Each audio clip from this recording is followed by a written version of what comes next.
Does one party advocate better for our industry versus the other, in your opinion? And again, I don't want to put you on the spot. You don't have to answer that. I don't mind being put on the spot, and I'll answer that question this way, right? So, and we'll lose 100 members now. Well, Keith and I have already been canceled 1,000 times, so you're fine. Yeah, we lose 100 listeners every time we put out an episode, so we know your pain. Go ahead. You talk about it privately. We talk about it publicly. This is the Real Estate Insiders Unfiltered podcast. Welcome again to the Real Estate Insiders Unfiltered podcast. I'm your host, James Dwiggins, along with my co-host, Mr. Keith Robinson. Yes, sir. What's up, Dwiggy? I was going to try to avoid that. We had Gary Acosta, the CEO of the National Association of Hispanic Real Estate Professionals, NAHREP, on, who was awesome, by the way. Great. Yeah. Incredibly articulate, but man, he was not shy on his opinions about a lot of subjects. It was probably one of the most unfiltered conversations we've had on our Unfiltered podcast. It was phenomenal. He answered every question we asked. We covered a lot of ground, from the problems with the commission changes, his meetings and conversations with the Department of Justice, his beef with the Consumer Federation of America, affordability, who's really impacted by these changes that are coming, some solutions that he has. And it was just a wide-ranging, thoughtful, honest conversation. I loved it, and I know you will too. Put it in your ears, kids. Gary, welcome to the show. We are excited to have you here. There is certainly no shortage of drama in residential real estate as we're leading up to August 17th. For those of you who know, this is the time frame. We're almost there. We're really excited to have you here. You've been very outspoken on a lot of the changes that are coming down the pipeline. And we thought we'd get you on here to talk about some of those viewpoints for everybody to hear.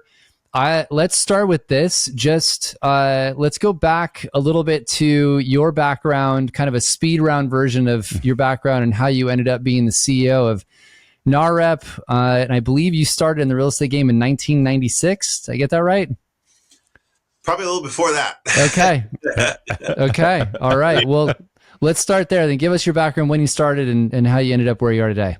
So I started working in a community bank in the mid 80s called Mission Viejo National Bank. And that's where I learned the mortgage business. And a few years after that, I started my first mortgage brokerage. And that's where I was in the business primarily on the mortgage side. I started my own company, I think it was 1989. And 10 years after that, after really sort of kind of building a decent sized business, not huge, but decent sized business, and learning the business well, I crossed paths with a mentor friend by the name of Ernie Reyes. And we co-founded the National Association of Hispanic Real Estate Professionals in 1999, 2000. So a great way to become the CEO of an organization is to start it. So Who's that? Give the CEO. But it's been a great experience. The CEO of one when you first started it, and then it grew. Right. I used to joke that at our first conference, I think we had 300 people, and everybody that was there either was related to me or owed me money. So you got to start somewhere, right? That's right. That's right. That's how it works. Well, awesome. Thank you for sharing that. How big is the association now, just for some context? So NAHREP today has a little bit over 40,000 members, about 100 local chapters, and is the largest Latino business organization in the United States. Wow. Good for you. That's amazing. What was that? So you're just like sitting around having coffee or cocktails with your buddy, and he's like, and you're like, you know what, we need to start? Or how does it go from so many people have great ideas, right? Yeah, I mean, it was really interesting because Ernie, who was about 20 years older than me at the time, had an interesting background in politics. So he saw things from a political lens. And I was a young sort of entrepreneur, wanted to build a business. So I honestly did not start NAHREP for philanthropic reasons. I started it for much more self-serving reasons. I wanted to have access to people, capital, the types of things that I thought I needed to build my business. I didn't feel I had access to those things. And I thought, wouldn't it be great if there was an organization for people like me where we can go find those things? And Ernie saw it from his sort of political sort of standpoint. Hey, wouldn't it be great to build an organization that can have real influence on public policy? And the combination between the two just really kind of made sense. And then we sort of said, well, what the hell? We might as well, see if it works. Shoot your shot, right? That's pretty much it. That's awesome. Yeah. Well, I want to come back to that, by the way, because I want to talk a little bit deeper about that, because it's so, two different sides, and the advocacy side of, influence. And it's going to be a question I'm going to ask about anyway. So before we do that, let's do 2 quick rapid fires. Just, people get to know you a little bit. I'll let Keith start it out because it's one of his favorite questions to do. It is. So I'm an avid reader, and podcast consuming podcast content. So favorite book or podcast this year, lately, ever? There's no real rules here, but if you were going to tell someone to listen to or read something, where would you point them? So one of my favorite books, and it's one of the books that I made my kids read at an early age, was Talent is Overrated. Ooh, that's a good one. And it's a really great book. And it's not just, in a sort of esoteric way. It really kind of breaks it down, and it looks at other people and how they were able to achieve success, and how talent really plays a very small part in that. And then it's really a matter of sort of focus and deliberate practice and other things that really, help you become really great at what you do. So I love that book. I recommend it to everybody. Podcasts, anything that Simon Sinek does, I'm a fan of. Sure. I like his sort of thinking and his leadership. It's just his perspective is really, really terrific. Those are two good recommendations. Yep. I actually got to see him speak once. He's just as good in person as he is. Right? Yeah, he is. Yeah. He's definitely, he has a lot of influence and stage presence. So, all right. So my question is, if you could have lunch with someone current or historical, who would it be and why? Lunch with somebody current or historical? Gosh, I would probably think a little bit outside of the box. Maybe someone like Basquiat. Just one of the great artists of the 20th century, created the graffiti art genre. I've become a fan of that. I was one of his earliest sort of fans 25 years ago, before it was fashionable. So that would be really cool. We've had some good ones recently too. People are thinking outside the box. Keith is in the middle of reading a book on Genghis Khan, which happened to literally be what somebody said today is who they'd have lunch with. I was like, and Keith is a fanboy of the guests we had on the show, and it was just like, oh God, here we go. Now I'm really confused looking at you. Now I'm really. Oh, it's complicated in here. Trust me, Gary. Trust me. It's crazy inside my brain. All right, let's dive into some of the main questions. So we've got you here. When there's certainly a lot of stuff to cover. We're just, again, for viewers and listeners, we're rolling up to August 17th now. Give us your thoughts, because you've done some pieces that you've written publicly, quite a few actually, on the settlement, the terms, and then potential outcomes from your point of view. It's all over the place. Not with you, just people are all over the place on this, and it seems like, it just seems like there's a lot of different perspectives. So what's yours on it? So my perspective, I think, if you've kind of followed me historically, might seem a little bit counterintuitive, because generally I've been a very strong supporter of innovation, of change. I think that, we're, as an organization, always striving for solutions that can really help our segment of the marketplace, the Hispanic marketplace, thrive. And I think that innovation and the thrust behind that is really critical. It's the reason why I say it's counterintuitive is because I think in this particular circumstance, there are some unintended consequences that are going to be very, very challenging for the marketplace, not just the Hispanic marketplace, but the marketplace overall. And obviously what I mean by that is, for 100 years, and you guys have read some of the stuff that I put out, business has been transacted in a particular way. And with all of its flaws and imperfections, the net result has actually been fairly good, right? We got, almost 70% of the U.S. population that owns their own home. They're sitting on more equity and more wealth than they, ever have in history. As compared to other countries, there's no comparison. And so for the very first time in U.S. history, we're now predicting that the majority of new entrants into the home buying process are coming from diverse communities. We're now saying we've got to basically smash the system and start over. And, oh, by the way, sellers, deserve more power and deserve more money in the transaction, and at the expense of what I think are the people who can least afford to do that. So we're now basically putting more burden on buyers, and it's been a tough case to make to policymakers and people who are not in the industry, but are in influential and powerful positions, because the idea at a high level doesn't seem crazy. Buyers should pay for their agents, sellers should pay for their agents, whatever the case may be. That doesn't sound like a crazy idea, except when you sort of break it down into, more detail and you understand how the business actually works. You know, what's interesting is we had a guest on our pod recently, and he said a few things that I had not actually thought about before. You know, this idea that the seller is going to save money. And he goes, well, considering 70% of sellers buy a house, if you follow the new process in that theory, then say they're not paying anything out, but then they're going to have to cover their own compensation on the other side when they're buying a house too. And I was like, I don't know why I hadn't connected those dots before. I was like, oh, and it's like 70% of people are going to buy a house that are sellers. You're not saving the money. You're going to end up paying it on the other side. You're just moving it somewhere else. You're just moving it. I had not connected those dots. I don't know why. I feel stupid saying that out loud, but it's like, I hadn't really thought about that. Yeah. And then his other comment is an economist, by the way. He goes, it's just 20% of our GDP operates off of real estate. It moves the entire economy, and doing anything to prohibit that movement could have severe effects on the economy in itself. And I was just like, it's a good point too, leave it to an economist. But it is interesting. Let me ask you this as a question.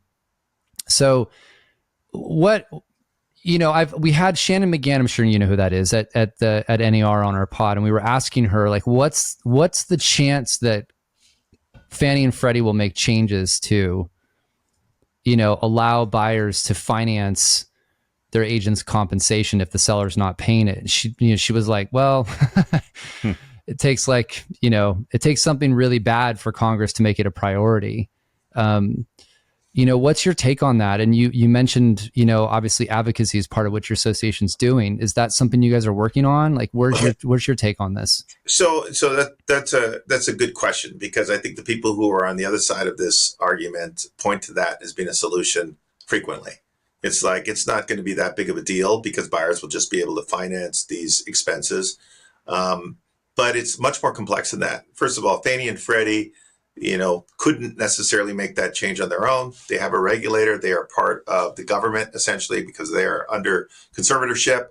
So they would need their regulator, FHFA, basically, to allow them to do that. But that even wouldn't be enough, because then you have CFPB limitations on what is actually part of the transaction and what could be paid by who.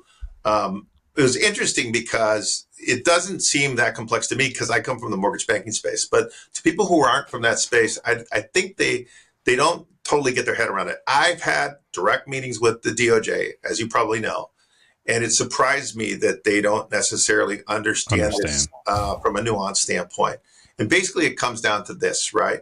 So you have to understand, first of all, that the higher the loan to value ratio of your loan, the more expensive that loan becomes, right? So if it's 95%, it's more expensive, higher rate, more fees. There's something called LLPAs that increase to that, and increase when that goes up. And so just bringing a sort of trying to say it in as simplistic terms as I can. If you're putting 10% down on a deal, and then you have to finance on top of that these additional expenses, your loan to value ratio is going to go up. Right. And if that happens, there's going to be all sorts of different expenses. And there's going to be a point where you can't increase it beyond that. So FHA is a big part of the first-time home buyer market. Most people who get FHA loans put 3% down to finance on top of that. Commissions would basically knock you out of qualifying for that particular mortgage, because it would the loan to value ratio would be too high. So it is not something that'll be solved easily. And I don't think that financing those fees is the silver bullet that most people think it is. I actually think it's unlikely that it'll end up being a solution. I think you break that down better than a lot of people that we've talked to on this topic, right? It's just it's harder than you think, and even if you do, it may not be the solution that you hope. And first, I don't want to go any further without commending you, because you articulated your thoughts in this in this world that we live in now of social media and hot takes and bashing people that don't agree with you, and if anyone has a viewpoint that's different, I might get the language wrong, but what stuck with me is something like when well-intentioned people don't understand the consequences of a decision, and opening your dialogue that way, the world needs more of that. So I don't want to go any further without like commending and thanking you for that, because immediately I was like, I'm finishing reading this because of how you positioned it. And then to distill the rest down, and this is my words, not yours, because you were far more eloquent than I will be, but it was like, we are making it less affordable at a time when affordability is already crazy hard. Why are we doing this? Right? Like, we're punishing the person who needs it the most at the worst possible time, or one of the worst possible times in economic history. And those two approaches, I think, that's how we're going to affect the changes that we need to continue to protect this industry. Is there anything that you would add to that, or that I got wrong in my distillation? No, I think that, first of all, I appreciate you saying that. I really do. And I do think that in order to have a constructive dialogue, you have to speak with respect, basically. Yeah. And one of the biggest challenges for me through this entire process is a lot of the very people who I've worked with historically on various advocacy issues are on the opposite side of this particular one. And so I know that these are well-intentioned people on the other side of this argument, because I know them personally in many, many cases. But this is a big, big issue. I think I'm glad that you brought up the issue that it represents roughly 20% of U.S. GDP, housing, right? Yep. So what we're talking about here is a major disruption to housing. And we don't know exactly how this is going to play out and who are some of the winners are going to be, and who, I think we know who the losers are going to be, but maybe we don't know exactly how this is going to play out in detail. People think by decoupling these commissions that somehow consumers are going to be in a better negotiating position. That's going to drive commissions down. When I was talking to the DOJ and we were having that conversation about how this is going to play out, I kept urging them to go to, what is the end game here? Where do you see this all going? Even if commissions do come down, who benefits from that at the end of the day? And how do first-time homebuyers somehow reap any of that benefit? And of course, the only solution is they think that by reducing commissions, somehow that's going to result in lower home prices. Oh. I said, what is wrong with these people? We saw interest rates go from 3% to 8% in less than 12 months. Are these like a bunch of millennial lawyers? 40%, and prices didn't go down at all. Right, but this a couple basis points on commissions is going to make homes more affordable overnight, right? So that has been a frustration, right? Because that is, again, even if you're right and it plays out exactly the way you think it will, how does that play out for the various segments of the homebuyer population? There's no circumstance that I see where first-time homebuyers benefit from this. We've talked a lot on this podcast a lot of times about the wealth creation effect of homeownership, right? Like the three of us, like, we're fine, right? I bought my first house a long time. We're good, right? We're not the ones. It's not about us. It's not about us. And if we end up gutting this first time homebuyer market, the down leg effects of that, or the downstream effects of that, 10 years down the road, 12 years down the road, you could void a decent percentage of your future trade up buyer. And what does that do, right? There's these domino effects that can happen from it. I was, if you go back to, you let me just kind of for a second. Yeah, go nuts. In 2008 to 2012, we were all in the business back then. We remember what that was like, right? I drank a lot to avoid it, but yes, I was there. It was good time. Keith and I met over a cocktail in 200008. It's a long story, Gary, but continue. Let's get the story right. It was more than one cocktail. It was more than one. But one of the things that, this has become one of the most effective advocacy plays that NAHREP became known for. And that is, very early on in the foreclosure crisis, we went to policymakers and we went to Fannies and Freddies and the big servicers. And we said, these foreclosures are not happening in a sort of uniform fashion. They're being concentrated. There's local markets that are being disproportionately affected by that. And many of these markets are in diverse communities. And so that is an unfortunate circumstance. And we should try to keep people in homes as much as we can. But the reality is a lot of people are going to lose their homes through this process. we can turn a very bad situation into a not as bad situation, or we can make it worse. And what we were doing at the time is you were seeing these foreclosures being sold through auction to a lot of investors, and you were turning communities that were full of homeowners into rental communities. Yep. And we had to make the case of what this is going to mean in 10, 15 years. So we actually were the organization that was pushing first look programs, from the very beginning, right? With both Fannie and Freddie and HUD. We had to go to, senators and Senator Harry Reid, because he was in Nevada, and that was obviously a hard hit market. To make a long story short, I see some of the potential, maybe not as bad, but some of the same potential happening here, where we're going to see lesser transactions happening for first time home buyers. Somebody's going to buy those properties, and it's going to more than likely become investors, institutional investors, because they're not going to be able to compete. First-time home buyers are not going to be able to compete, at the very least, in the way that they have in the past. And a big difference this time compared to 2008 is 2008 was this like seismic event that was getting news coverage unlike any other. It led every 15 minutes on pick your news source.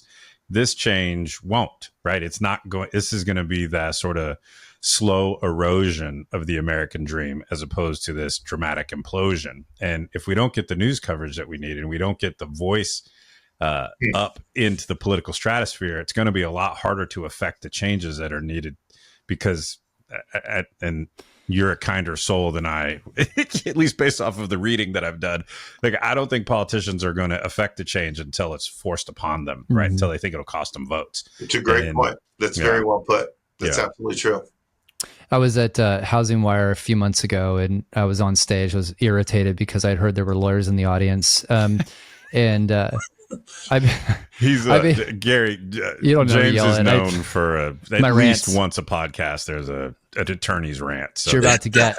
Just brace yourself. It's fun. Brace yourself. We all enjoy it. I basically said in the crowd, I said, we should be running a campaign right now. This is June, by the way. We should be running an entire national ad campaign, NAR, everybody, that this outcome just screwed veterans, minorities, and low-income Americans. And the class action lawyers are responsible for it, and the Department of Justice is responsible for it.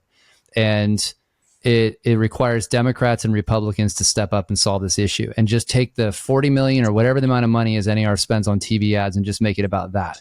Yep. During an election year, yep, the Republicans will step up for veterans, the Democrats will step up for minorities, because everybody's got their thing. And watch how fast you have a bipartisan bill come across, and I'm not as eloquent and graceful and polite, but it's everybody we've talked to. By the way, what Keith said, we've asked this question from a lot of different people in very high profile positions, and they've all said Congress has to see it as a priority. So I'm sitting here going let's make it a priority for them.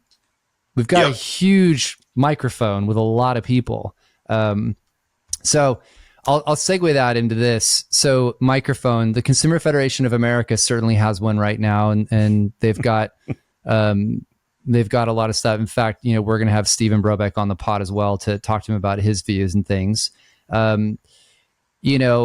He came out with a piece recently of a target telling people to pay no more than 2%, which I think is, I don't know why. Don't know why he picked a number that makes no sense to me, because service varies based upon a lot of different things. But yeah, and speaking of price fixing, but anyway, go ahead. Exactly. Right.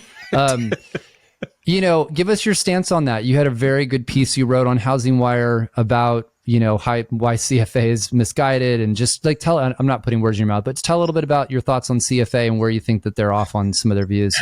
Well, when CFA, when this all started to become part of the national dialogue of sorts, and I was actually a little bit surprised on CFA's position and Steve's sort of, very sort of declarative stance. Yeah. Very definitive positions on this stuff. Because I've known them. That's one of the organizations that I've known in the past, and they've, done good work. And, there's a thread of consistency in so much of what they've done, whether you agree with them or not. You kind of okay, but this is very much consistent with what, they're all about as an organization. This one, I thought they're really getting this wrong.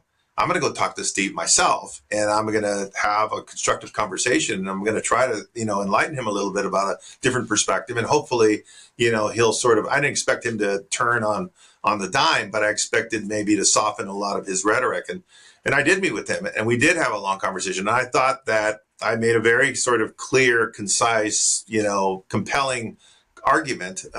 And to my surprise, it just went nowhere. And it's almost like he's dug in his boots even further. And I've come to learn that his beef with NAR goes back to like the 90s, basically, right? And so there is definitely a lot of legacy that is sort of contributing to the disdain and a lot of the rigidness that we're sort of seeing in all of this. Because to me, it doesn't seem hard to understand basically the position that we're articulating, no matter where you are in the argument, I think, anyways. But so I am disappointed. I am disappointed that they haven't been open to a much more, I think, broader understanding and advocacy position on the issue. It is frustrating that they've gotten as much lift from the press as they have. So people read what they have to say. They all assume on the surface, oh, wow, commissions are going to go down. Who could be against that, right? And it's really made it difficult for us to be able to, I think, insert a different perspective in the conversation. The other thing I'm just going to share with you a little bit, just some very frank sort of inside baseball, is one of my sort of, objectives was to get the civil rights community educated on this and taking a stronger stand on this. It's not necessarily their kind of core focus, but I thought they're going to get this and they're going to be 100% on our side. And that has been more challenging than I expected as well. Wow. They agree with me. But the optics of aligning with NAR, who has opposed them on fair housing issues historically for the last 20 years, was very difficult for them to sort of get their heads around. So we support you in concept, we support you behind the scenes, but we're not going to go out there and publicly fight for this, because this legacy and the history of our relationship with NAR is just too difficult for our board to be able to get behind. So that's I'm sharing with you some very inside private conversations that have occurred that have contributed to this. Because if I could get the civil rights organization to be vocal about this issue, I think it would be really helpful. And I've really struggled with that as well. Okay. I've had some off-record conversation with folks, and I've heard, some of the kinds of things that you're articulating. This sort of, NAR. I've been waiting to get back at NAR, and now I'm going to shoot. Now I'm going to. You're down. I'm going to. I'm going to shoot my shot because I can. At worst, or at best, like, man, I might even agree, but I'm not going to help you out. And this isn't directed at any person or any group that Gary just mentioned. I haven't been part of those conversations, but if you care more about getting even than you care about the first-time home buyer, like, I'd like to meet you somewhere and we can put on some boxing gloves and we can work it out. Because to me, you have completely lost sight of what is most important. I get that it may not play well because everyone thinks real estate agents are, loaded and make tons of money and drive a white Mercedes and we have 2 martini lunches, right? Well, A, that's not true. And then B, I get that might be hard to advocate for that group. That's not the group you're advocating for. You're advocating for the first-time home buyer who's trying to create generational wealth. And if you get in the way of that, I have a problem with you, especially if it's for some petty stuff that happened, or maybe not petty, maybe even real things that you are incredibly frustrated. But don't lose sight of who you really serve because someone made you mad over a 20-year period. And I think that's happening, unfortunately. Well, I'm going to piggyback that for a second. Look, Keith and I have been... we've been fair, critical when needed on both sides with NAR, and they know it. And to be clear, NAR they're willing to come on here and have these conversations. Trust me, we've had some very critical comments about NAR over the past few years for reasons that we can all agree with. And we've had the opportunity to spend a lot of time with the group that, Shannon and her group, and 65 people who are, out there advocating on a regular basis, both federally and at state level, to keep, bad bills from being passed that would affect homeownership even more. And to Keith, by the way, Keith, you did a rant. I want to mark that date and time. Oh yeah. Yeah. But the point here was, like, I worry that there's a lot of people who are, either to Keith's comment, getting back at NAR for reasons that are probably justified. To be clear, Sure. I don't know them all, but also, like, correct me if I'm off here, Gary, but like, if NAR loses advocacy power in DC, like, I feel like that's a big problem. If people are backing out of NAR and we start losing seats at the table, which I'm reading all over the place, I'm going, well, who's going to make sure that the senator doesn't put a stupid bill out on the floor that we don't actually want, if we're not actually having influence there? Am I off on my thinking, since you do this as well professionally? So you're not off on your thinking, and I completely concur with that point of view, because I've had a relationship with NAR for 20 plus years, and we certainly have not always agreed on things. Sure. But I have probably more respect for what they've been able to accomplish historically from a legislative standpoint. Yep. Than maybe most people in my position. When this issue became, when we started hearing about it a year ago and whatnot, that this was, a lawsuit and the potential, this is the type of issue that I sort of rely on NAR to be able to manage, because they have done that so effectively historically. Even when you look at issues like fair housing issues historically, right? And this does not make me popular in a lot of different circles. I can disagree with them, but I can still see the thread of consistency in their advocacy in the position that they were taking, right? They're unabashed in their defense of the industry and of their members. Unabashed, right? They have no qualms about fighting to the nth degree for the well-being of their industry and their members in particular. I can live with that. First of all, we're part of that. We're the beneficiary of that to a certain degree, and have been, and I don't take that lightly at all. It allows me to be able to focus on other fringe issues that are more relevant to my particular mission. I can talk about immigration reform and how important that is for the marketplace overall, from both a supply side and a demand side standpoint, because I know the industry nuance, the issues related to the industry. From a technical standpoint, they're going to do a fine job. If there's some issue that's percolating out there on a local level or a state level or a federal level, I know NAR is completely educated on that issue and has a plan on how to deal with that. So to take that away, to your point, for that to be gone is not something we should be celebrating as an industry.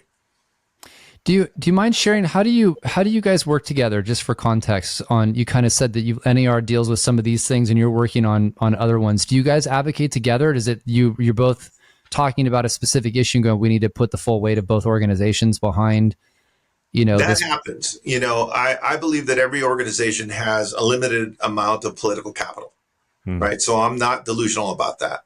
So every year we kind of pick our 4 or 5 battles that we're going to take on as an organization, and where we think we could be the most effective in that advocacy. But also, some of those issues may overlap with issues that NAR is fighting for, and it may make sense for us to say, you guys take this, or it may make more sense for us to say, I think it's better if we show a united front, and that we are, coalition partners on this particular issue. And I can talk to Hispanic caucus, or I can talk to, this agency, and you guys can take on that. That actually happens. So it's a case-by-case type basis. And like I said, there's very few circumstances where we said we're in such opposition to NAR's position on this that we're going to, take them on. I can't think of many circumstances when that's happened, but there's definitely issues where, hey, you guys should take the lead on this, and we're here if you want us to, talk to whoever. And this is where I think we can be more effective. One follow-up real quick. Are your members typically a part of the National Association of Realtors as well, or are they technically separate associations? Well, it's interesting. That's a good question. So NAHREP is a real estate professional organization. Got it. Which means that about 2/3 of our members are real estate agents and brokers. Got it. And a high percentage of those are members of NAR. Got it. but a third of our members are not realtors. They're not they're not real estate agents or brokers. Yeah. Interesting. I want to, if it's okay, I want to circle back and double click on affordability, because this is one of my, I don't know, Don Quixote. This is the windmill that I tilt at the most often. James wants to do horrible things to attorneys, and I want to watch him do it. But for me, it's about affordability. I'm going to give you'll be the real estate fairy godfather. Okay. And you're in control now. And if you could do something or things to drive affordability into housing, what would that look like? Or what should we be thinking about, or have we not thought about? How do we solve this affordability problem? Well, I mean, it's driven, by supply, right? It is primarily a supply and demand issue. There is a role that zoning plays in that, but also zoning, I think historically, was created to organize communities better. It was then used for more nefarious purposes, at some point. Yeah. But I think today it's mostly used to keep property values up. To inhibit growth. Yeah, to stop growth, not foster growth. Right. And I think that we have to, I have advocated for a nationwide campaign funded by the federal government to combat NIMBYism.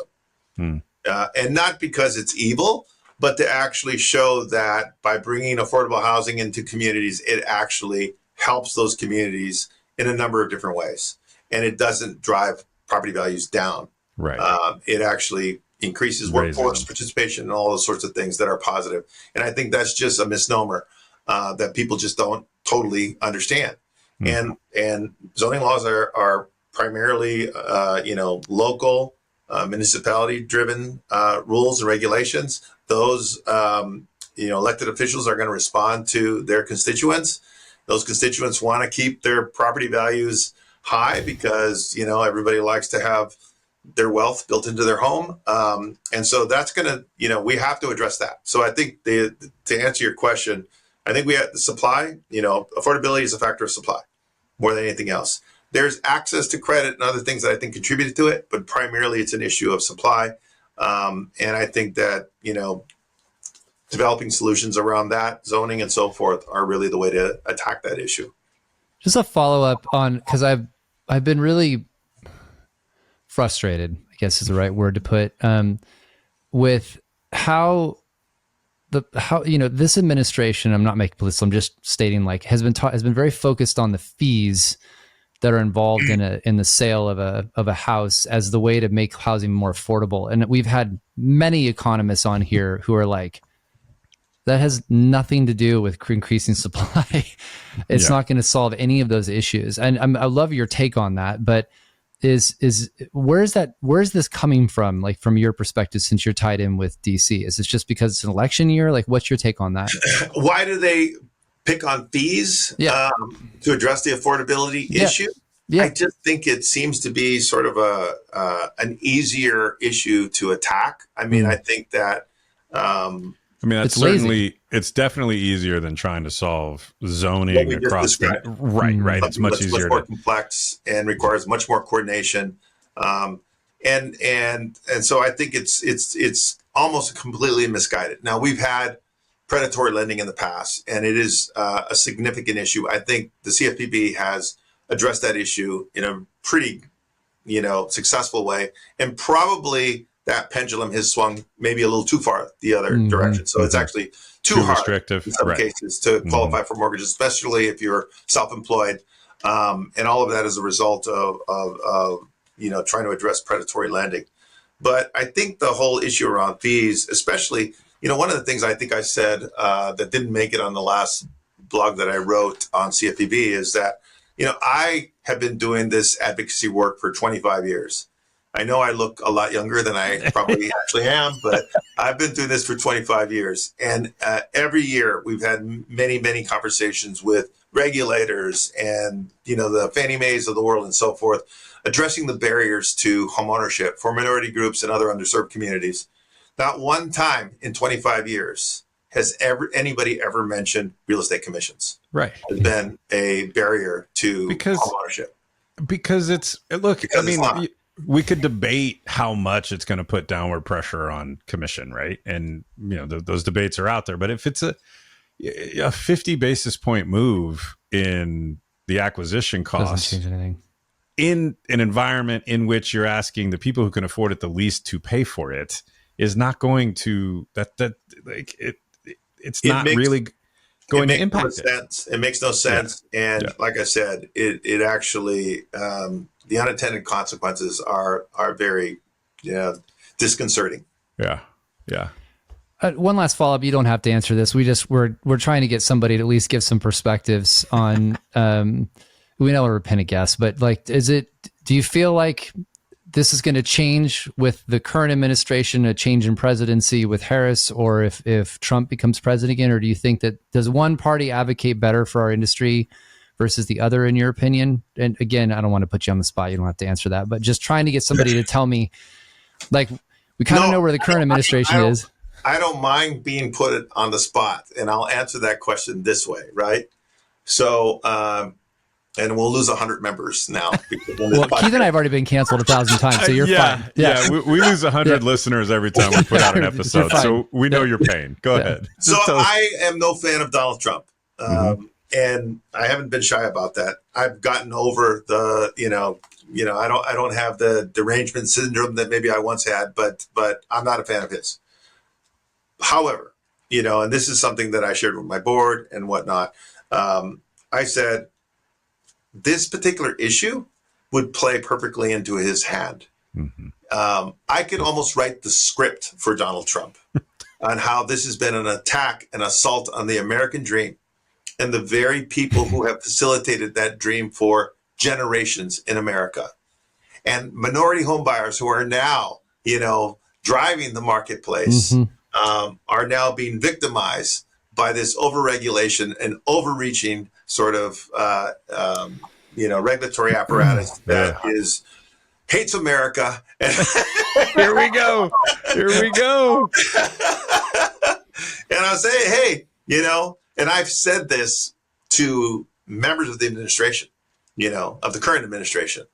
It's like, this guy, play this out, guys. This is, first of all, you got 1.5 million realtors out there. Second of all, it is 20% of GDP, and it's disproportionately affecting minority communities. Yeah, there's no upside politically for the position that you're taking. And anyways, so it fell on deaf ears. Your question. Well, I appreciate you saying that, because a lot of people won't get into it, and it's interesting. I've had Keith and I have these conversations, and I was at a dinner. I won't name the people who are at it out of respect, but I asked them. The individual that was hosting the dinner asked who everybody was voting for, and it was the most interesting conversation. These are all CEOs of large companies, and that's your icebreaker at your dinners. No, it wasn't mine. No, I wasn't the host. It was another person's. It was this individual asked if you knew who it was, you'd understand why. And it was amazing to me to watch everybody at that table basically say they didn't like any of the candidates, didn't want to vote for any of them. But to your comment was, there were people that were basically saying reluctantly they probably would vote for Trump unless the current administration shifted directions on this sort of all-out front attack on homeownership in the industry, et cetera. So it was very weird to be in a room. Usually people were like, I hate this person. Everybody was like uncomfortable even having the conversation because no one was excited about anybody. So it just goes to show you how America is right now. I think we need a gap year. I think we need to just take 4 years and find ourselves. That's a whole different conversation, that I gap year. We just need to take 4 years and find ourselves. We'll put ourselves back on the dating market for presidents. But I will say in 4 years. Something that's unpopular again, which is we get the leaders we deserve. Hey, oof. Boom, well, let's wrap this up with one final question that we always ask for guests. Keith likes to do this, so it's for everybody to sort of walk away with something. So Keith, wrap us up here. If you were a real estate agent or running a brokerage, what's the one thing you'd implement today to help your business in the next 12 months? So, first of all, I think my inclination would be to lean in, right? And that's a different perspective. So one of the things that you guys are in you have a different job than I have, right? So my job and all the advocacy that I've just discussed right here, this is what I'm charged to do. Right. You guys are running brokerages, you're running businesses. There's alignment in what we are trying to accomplish, but these are different paths, right? At the end of the day. So I would be telling my agents and the brokers that work for me, first of all, that there's going to be some positives that come from these changes. And there's going to definitely be winners and losers, right? And I think that the shakeup of the industry is going to have some positives, right? The people who provide great service, the people, I mean, we've heard it, right? The people who are, can articulaate good at value. what they do and can articulate their value proposition. Those people are actually going to gain market share throughout this transition. I do think that that the whole model of real estate is going to evolve in some way. I think that the agents and brokerages are going to start to have to, and I think they will, generate revenue from more than one particular channel. We're going to, we've ancillary services, whatever it may be. The realtor is still going to be at the center of the transaction, which gives them the most power at the end of the day. That power has not necessarily been utilized, I think, in the smartest and in the best way historically. I think these changes are going to force us to assert that power a little bit more in our influence in how the business basically is transacted and conducted moving forward. So again, it sounds like a lot of kind of, a high level sort of thinking, but I do think that for a broker owner, if you're not thinking about different revenue streams right now that can complement your business, then you're probably going to be in a tougher spot than you should be or need to be. Yeah. Great advice. It's good advice. Even agents, by the way, applies to them too. So I think there's going to be a lot of opportunities for them to be able to diversify their business as the model changes. Gary, it was great to have you on. Genuinely, we appreciate everything you're doing, your voice in the industry. I'm glad that you're having conversations with the DOJ and anybody who will listen. I don't think people appreciate the work that goes into that side of our industry that makes all the rest of it able to function. So we do appreciate that, and we look forward to having you back and sharing where we are in 6 to 8 months. We'll have another conversation and see where it all ended up. So well, you guys run the best podcast in the industry. Oh, so that's really kind. We appreciate that. It's a real conversation, and I appreciate what you guys do as well. So thank you. We appreciate that very much. Anytime you want. All right, good. We'll look forward to it. Thanks, my friend. Thanks, Gary. Yep. Bye-bye. Yes, we want you to subscribe to this podcast, but the good news is if you subscribe now, you'll never have to subscribe to any other podcast ever again.